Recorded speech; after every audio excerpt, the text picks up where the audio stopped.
Hey guys, welcome to the review of the EVO 300 by Fanttik, as well as the solar panel, the 100-watt solar panel that I'll be reviewing as well. In this video, I will only compare really just one portable power station, and that's the Jackery Explorer 300 towards the end. But if you want to see a more in-depth comparison, not only of that model, but of other similar 300 watt-hour power stations, as well as the solar panels, I'll compare those two. I'll do that in my article, so it won't be on this video. It would be too long. So you can check that out on my website, bestgeneratorsolar.com. So I hope you guys enjoyed the video and the testing, and enjoy. All right, guys, so I'm going to start this off with the ports on this, both output and input. On the front, we have the output ports, the AC ports, of course, and then the 12-volt and USBs. The USBs, we have a 60-watt input and output USB-C PD, and then here we have the regular 5-volt 3-amp USB-C output.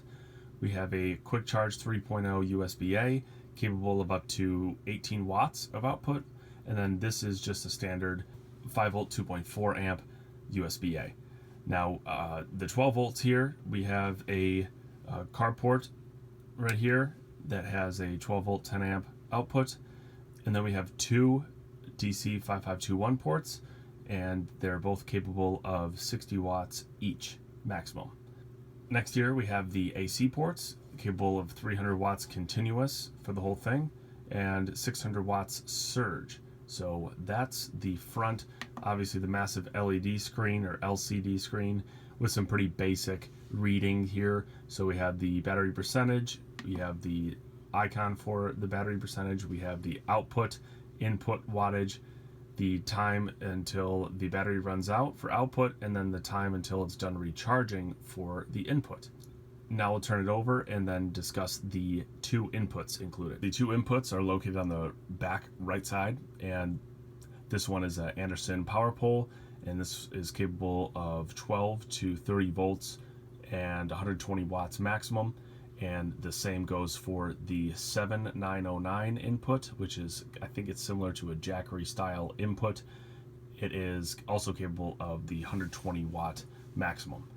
And of course here we have the giant, they call it the Floodlight, but it's just a LED light that has three different settings, and we'll get into all this within the review. Two other things that I wanted to include. First is that this is actually IP65 rated, and that means that it has a really good resistance to any like dust or other particles that try and get inside this power station. And also the 5 in the IP65 is water resistant, which means that it can withstand some like water, I think it splashes or like light water jets according to the rating. But obviously I don't recommend using this in the rain or anything like that, but it's really cool that it has that rating just in case you accidentally get it wet for some reason. It might be able to withstand that. Lastly here we have pass-through charging. You can do it with this power station, but if you, I guess if you do use that, and probably if you use it consistently, it will degrade the battery, meaning that it will just lower the overall lifespan the battery has, because I believe it generates just a lot of heat within the power station when you're charging and discharging it at the same time. So just thought I'd let you know that. Briefly here, I just fit all the chargers that were in here inside the Fanttik bag that came with the EVO 300, and it all fits really nicely. This is the brick charger and the AC cord, the USB-C, and the car charger. You can fit other things in here too, but it all fits, so if you wanted to put them in a bag while you're moving around, then it'll work. So there you have it, there's the bag.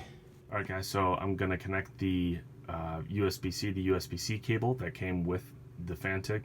I'm going to go ahead and use it to charge my Sherpa power bank.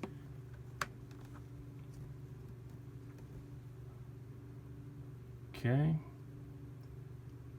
Alright, well it says 60 watt output, and then let's look at the input. It says 56 watts.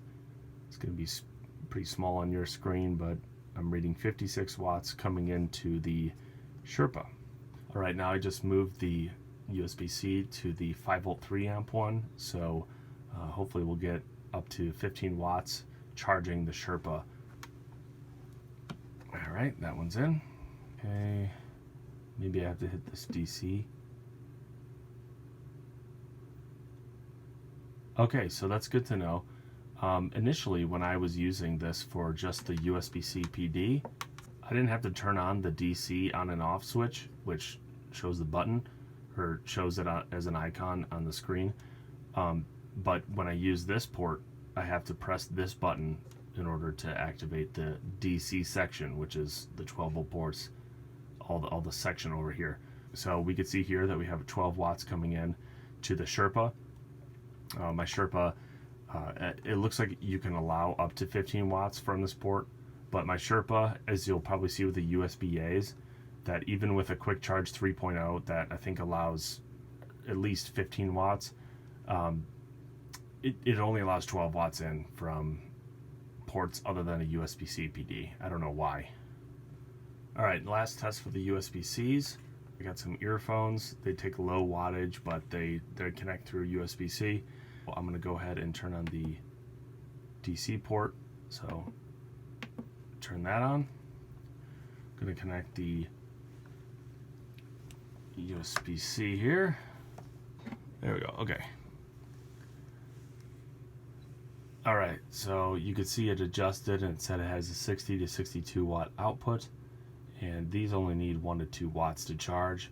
It looks as though it's working correctly, and I'm still getting the same 56 watts from the Sherpa power bank going in. So this to me passes the test for both of the USB-Cs working in unison. All right, so I have a USB-A plugged into the standard USB-A. I have to turn on the DC section. DC section is on, so it's not working. Go ahead and unplug, plug back in. The USB-A is not working right now, but it could just be me, the way that I'm doing it. Okay, so now it suddenly works. You can see that there's 11 watts going into the Sherpa, while the output is between 13 and 14 watts from the power station. I'm not sure about the connection and why that didn't work with the first port, because this is also set to be an input. So I would say if you're using this to charge a power bank or something with USB-C, just mess around with it if it's not working at first, because this has happened to me with other power stations before. Let's go ahead and move that to the USB-A quick charge 3.0.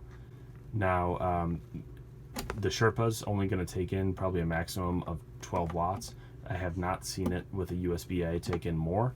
So if it gets to 12 watts, then I am happy. Okay, so we can see it's a 3 watt output. I guarantee you if I just mess around with it here, it will go to about 12 watts. Let's put in this other port. Okay, and there we go. So it works, just gotta mess with it sometimes. All right, so now I'm going to use the other USB-A port to charge the jump starter from Fanttik that I have. So it should be outputting an additional 12 watts.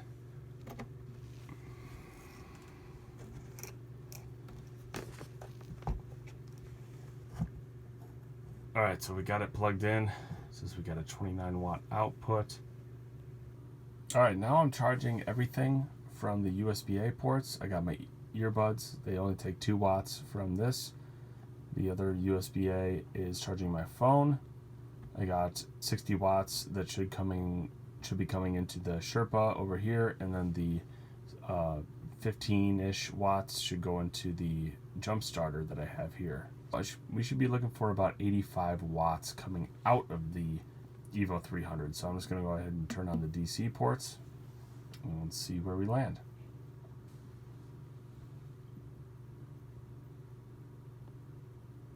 Okay, so now the Sherpa is receiving full power.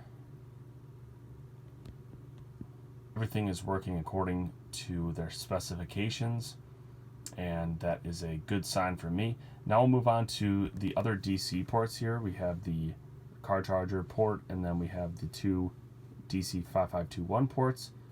All right, now I'm going to use the EcoFlow Max EcoFlow River Max's car charger from the EVO 300's carport. Okay, so I just connected it to the EcoFlow, so you should be hearing that EcoFlow turn on while I turn on the DC port here.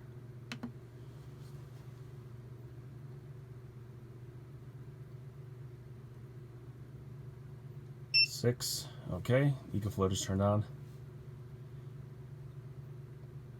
All right, now we're getting more power.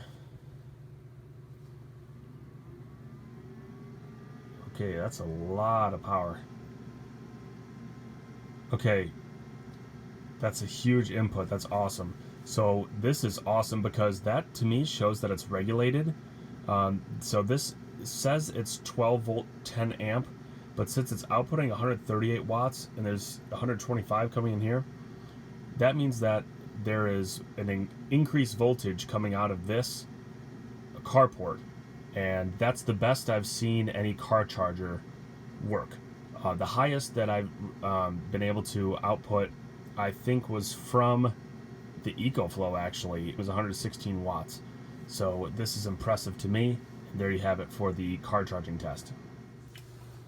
All right, so I'm going to connect the DC 5521 to this is a DC 5521 on the other end, but then I have one of my my solar panel has this connector that connects to a very similar Jackery output. I am going to charge the Jackery 300 with the EVO 300. These two combined have 12 volt 10 amp output, so I'm guessing that this will output a very similar amount as the carport.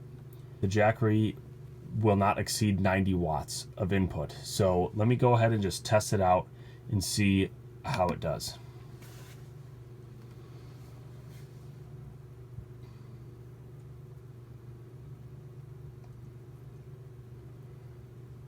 All right, well that was very quick. So instantly it jumped to 84 watts of output from the EVO 300, and then we could see 77 watts coming in to the Jackery 300. So that's a pretty good number, especially for a DC, one of these ports, the 5521s. If I use both of these ports, I'm assuming that the number would be less combined. I think if you were to use both of them at the same time, it would be combined 120 watts.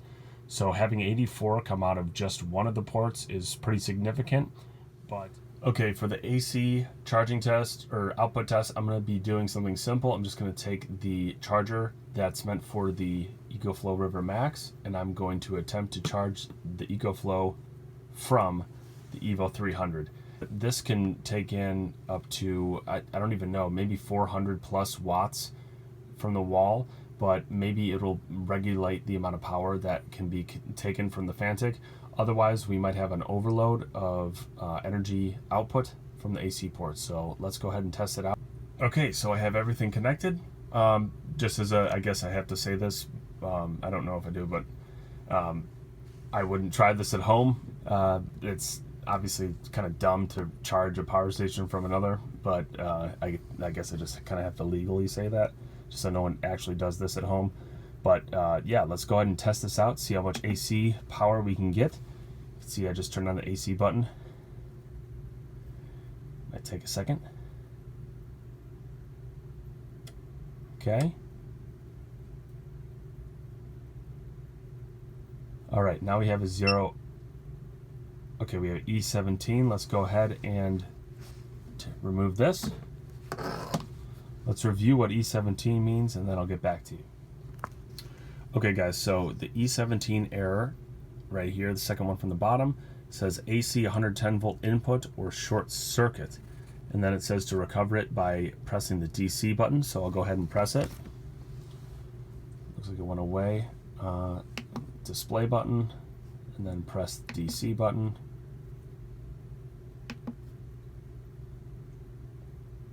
Okay, it didn't do anything. Okay, so I just pressed the AC button actually, and that's the thing that changed it. Let's see if we can charge something else. Alright guys, so I have this kind of awkward setup here. I'm just trying to find things to charge, so I just chose to charge other power stations I had. I have the Jackery 1000 and then the Jackery 300 here.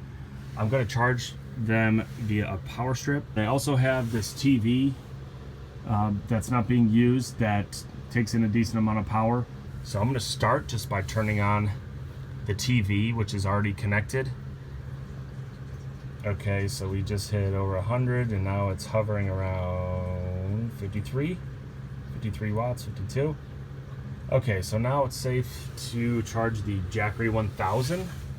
So I'll plug that one in. That consumes about 150 watts, I think. For some reason it went back down to nothing.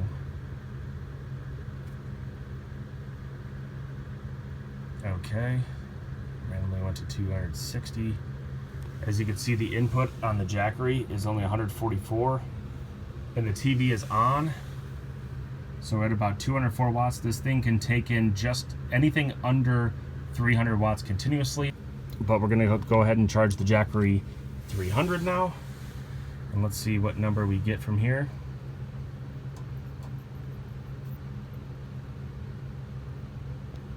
Okay, we're getting some weird stuff going on here. I think it has more to do with the TV than anything else. It's getting 260 watts. Randomly went to, now we're going way overboard here. There we go. As you can see, it was just 344 watts, and I think it was the TV maybe adjusting its setting. I'm not gonna push it any more than this, because if I do, then I might risk damaging the system. So you could see here that I'm getting as close as possible to 300 watts and that it's doing it pretty nicely. And just to confirm here, on the Jackery 1000 we have 144 watts, 145. And on the Jackery 300 we have 77 watts, and then the remainder is for the TV. Now, as for sound, I don't hear a thing coming from the EVO 300, which is actually very surprising to me. Usually you'd hear the fans. I don't hear the fans, and I don't feel them either. They're not, it's not coming from either side. So I'm pretty astonished at how quiet it is. It's honestly not making a single sound. And that's actually kind of strange to me. I would expect to at least hear something from the cooling fans, but as far as I could tell, there's no sound at all. So there you have it. We have all the ports done, output ports, and now we will go ahead and get to the next section of the video.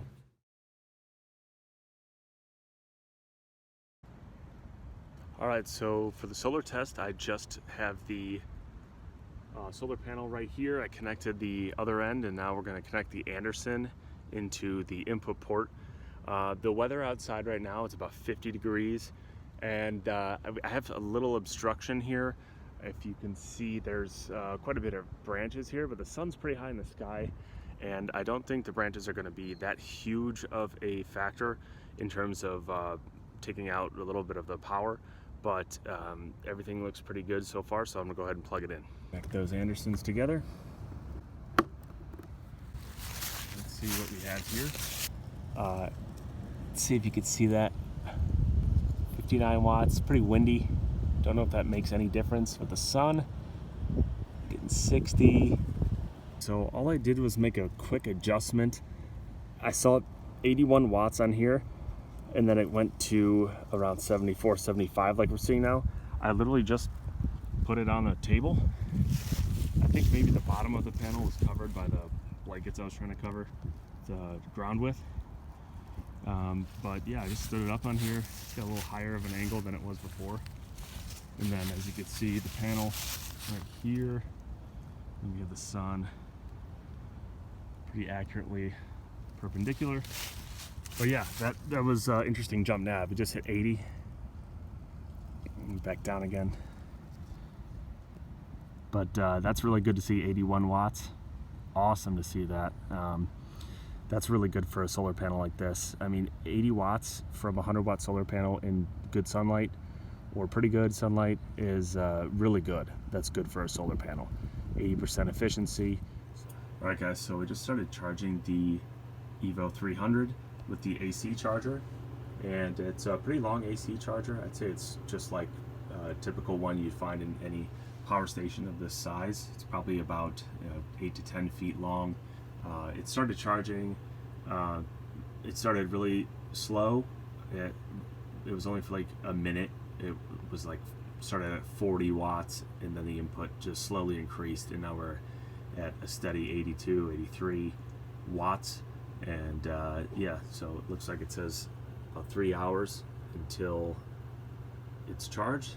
So I'm probably going to charge it up at least to about 50-60% before I start doing any testing with it. All right, so I have the AC charger charging it at around 80 plus watts. Now I'm going to go ahead and connect it to the this power bank, and then just show you guys how many watts you can have as an input with the full 60 watt input from the USB-C right here. About to plug it in, and with this AC wall charger input, it will recharge from nothing in about 2.5 hours. So that's a pretty good time. I'm going to plug it in and see how many more watts we can get. All right, now it's picking up. Okay, now we have 56 watts coming out of this into the power station. Maybe there was a little power loss there through the wire, but you could see here 143 watts. That's a pretty nice input, and then you could see the recharge time. I'm already at pretty good battery level, so it won't take long to recharge. Okay, now I'm just going to do the car charging test. I have the car charger here. It doesn't look like there's an LED on it, so I'll just plug it right in and then plug it into the power station. It's going to plug it into the port right here, the 7909 input to be exact. And then let's see how much power we will get in. It'll take a second. Oh, actually it was pretty fast. All right, so we have a 79 watt input.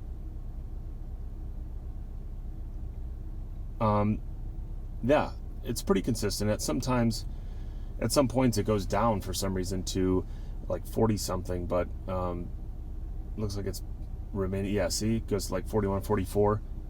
I don't know exactly why that's the case,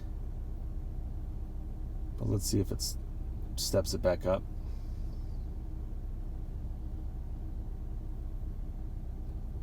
Okay, so it looks like its maximum is around that range that it's at now. 79 is seems to be the maximum. So there you have it for car charging.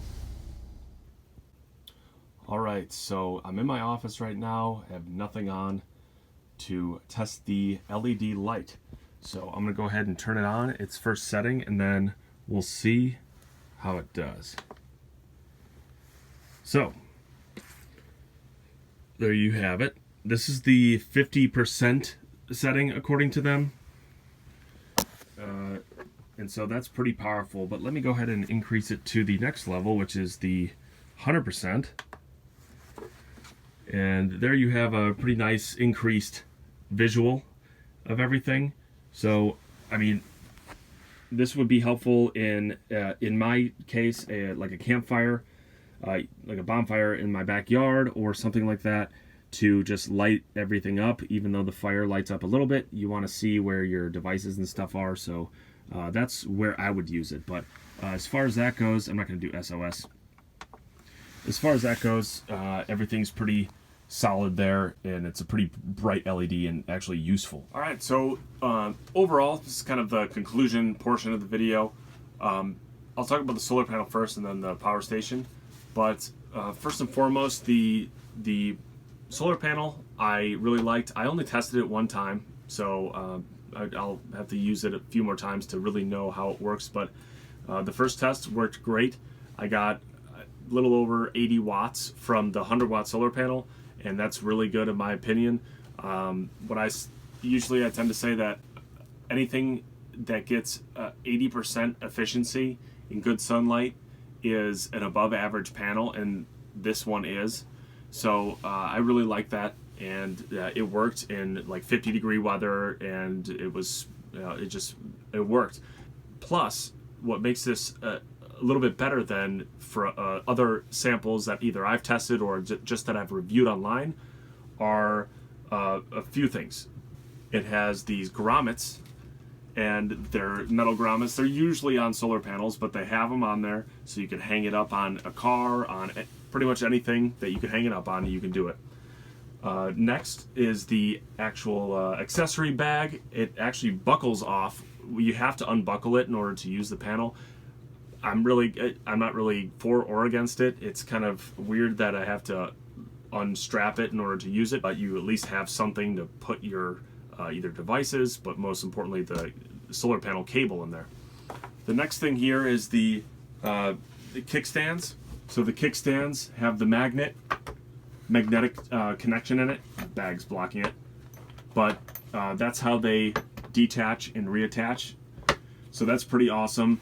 You don't find that on a lot of solar panels. Plus, the top part is an even stronger magnet to keep the larger, more heavy section closed. And I thought that was an added touch that wasn't 100% necessary, but it was high quality, and it's keeps the panel closed and it does its job. I think that's really awesome. And I think the last thing about this panel is the kickstand.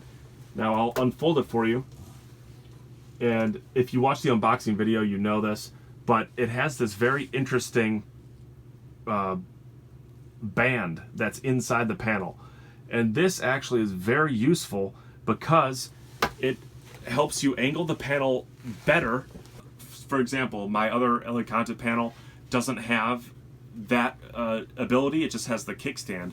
And I actually noticed that the resistance on this little band helps me so I don't have to adjust it as much, and it doesn't move the panel around too much.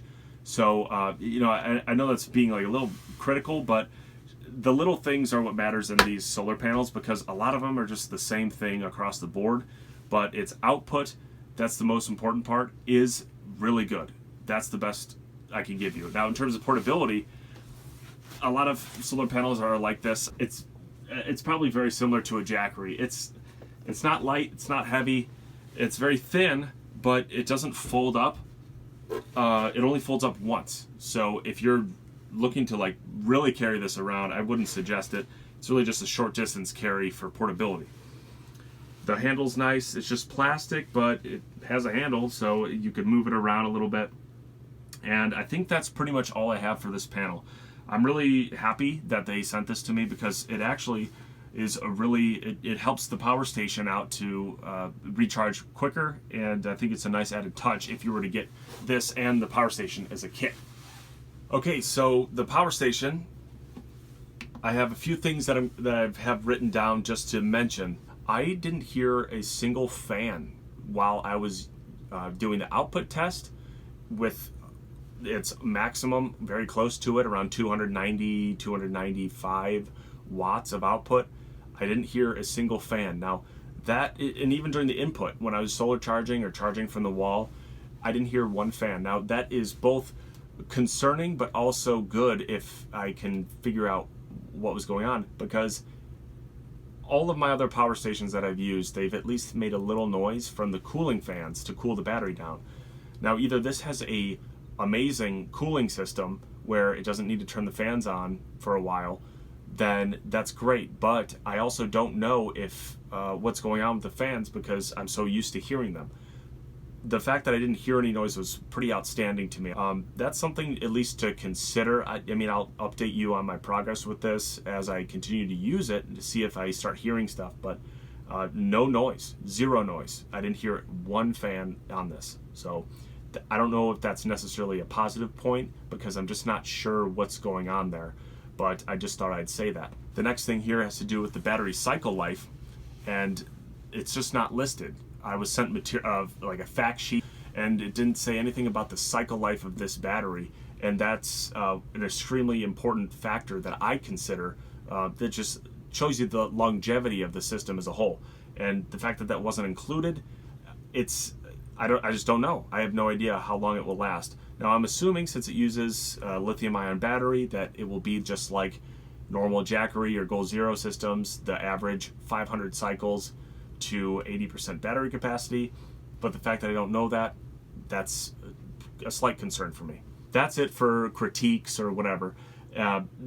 Lastly here is it worth the price? And as far as I know, this is around $300 to $350 on Amazon. It has all the features that I would expect to see in a portable power station of this size. And I think that the price of the power station is right on point to what it should be. It's not too high. I think it's a very accurate price for this system. So the solar panel is around $300, and this right now, where we go? Off. No.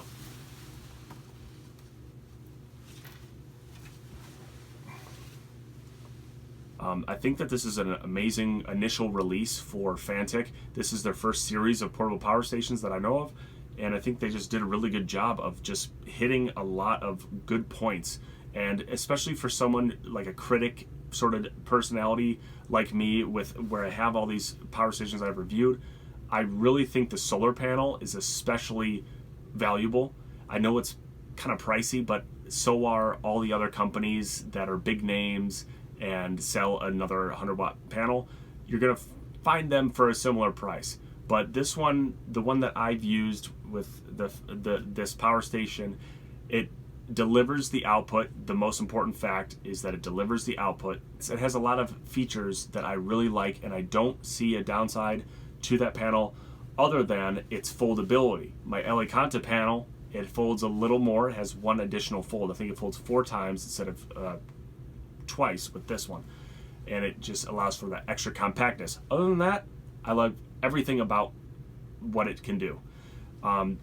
With this, it has the power station itself. I'm just thinking of other systems besides, I mean, the Jackery 300 is the only other system I own in that size category. This is a little larger in terms of just dimensions. It's about the same width, but its height and its depth is slightly more than the Jackery 300. It's about around a pound heavier. And the one thing that this has that the Jackery doesn't have is the LED light on the back. The Jackery 300 does not have that.